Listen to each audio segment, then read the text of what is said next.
Hi, this is our Powerpoint Plex file on how to record different instruments. Here's the one on how to record guitars. Now I'm going to talk about the strings. If you place a microphone near the strings of the guitar, you'll get a more sweet sound. The good microphone to use, and the one we use, is an AKG C3000. There's also another option, direct in. This involves using a jack to push straight into the guitar, and then the directions are jack to interface the PC to software to monitors.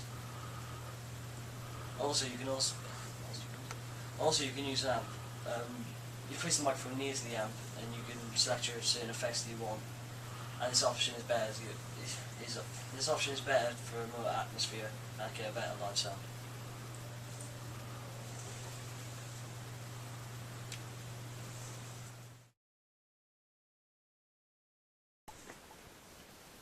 Hi, I'm Joel, and today we're going to be talking about different methods of recording guitars. First thing we're going to look at is electric guitars. Now, the first way of recording an electric guitar is through DI, which stands for direct input. This involves using a jack-to-jack lead into your guitar, and then using the jack-to-jack lead on the other end straight into your preamp. This way you can use your selected music software to record straight in. Another method of recording an electric guitar is by using a jack-to-jack lead straight into your guitar, and putting the other end straight into the amp. We're using a line 6 here, and what you do then is you use another jack-to-jack lead into the record out, and put the other end into the preamp here. Now for the remainder of this video we're going to be talking about recording acoustic guitars. As I explained earlier with DI, you can also use that with acoustic guitars. We're going to be talking about recording using a C1000 microphone and the different sounds you can get with using a microphone.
I'm going to pass over to Kieran, who's going to talk about vocals. Using a variety of microphones in a recording studio can create a pleasing sound. Vocalists need to be correctly warmed up and rehearsed before attempting to record a track. Quality depends on the type of voice and time of rehearsal. If an artist rehearses for a short period of time, they will be unsure of the lyrics and melody, but a well-rehearsed artist can create a well-sung song. The recording studio should be correctly fitted with soundproofing. The studio should be acoustically treated.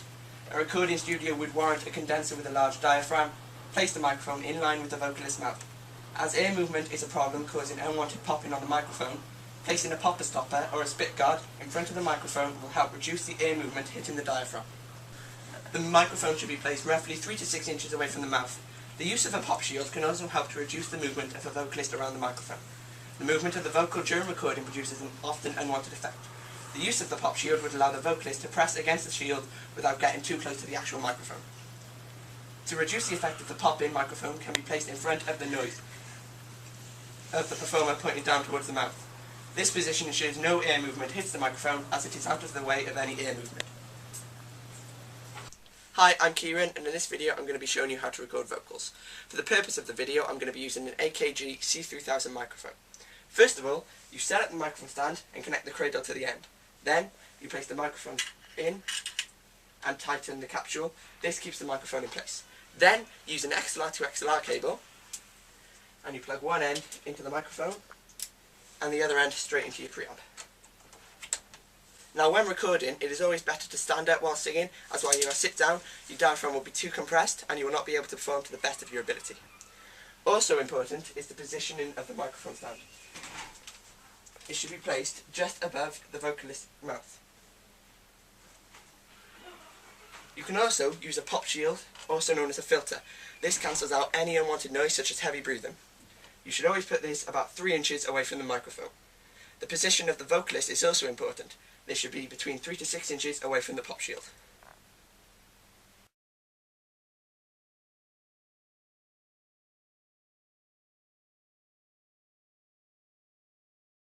I will now hand over to Liam, who's going to be talking about recording drum kits. Thank you.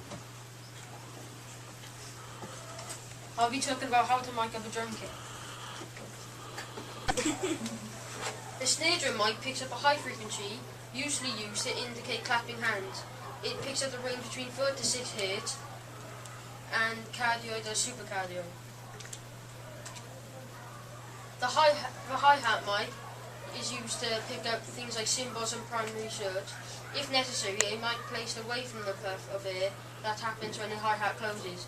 Many times overhead mics will provide enough response to a hi-hat to eliminate the need for a separate hi-hat.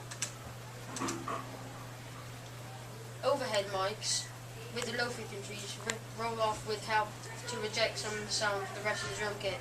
In any case, the energy is mostly of a high frequency content. Hi, I'm Liam George, and today I'll be showing you how to set up the mics for a drum kit for recording. They'll be using a variety of mics, including the D112s, the C1000s, and the Samsung C01. First, I'll be speaking about the C1000s, which will be acting as the overheads. First, I've set up my microphone stand, and I put the clip on the end. Then I will take the C1000 with mic downwards and put it in the clip. Then, I will connect my XLR into the back of the mic and then into the stage box. Then, you would loosen. You want it just above your cymbals. What these will do is pick up the sound from the cymbals and the overall sound from the drum kit. As I said at the beginning, I'll be using the D112 to capture the sound from the bass drum. I've set up a small mic stand with a clip on the end. I will place the D112 in the clip and place the mic just inside the bass drum. I'll then connect an XLR into the mic, and then the other end will go into the stage box.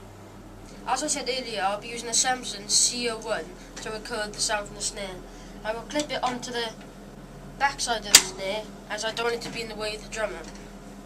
Depending on where you put the mic, you will get different varieties of sound. So it's better to practice where you want it first, before you record. And I'll plug in my XLRs into my stage box. It's important to know which XLR I'm burning which port. So I will remember that this is my left and right overhead, this is my bass, and this is my snare. It's important to remember, as when I go into record and I want to swap, I'll know which ones I'm swapping.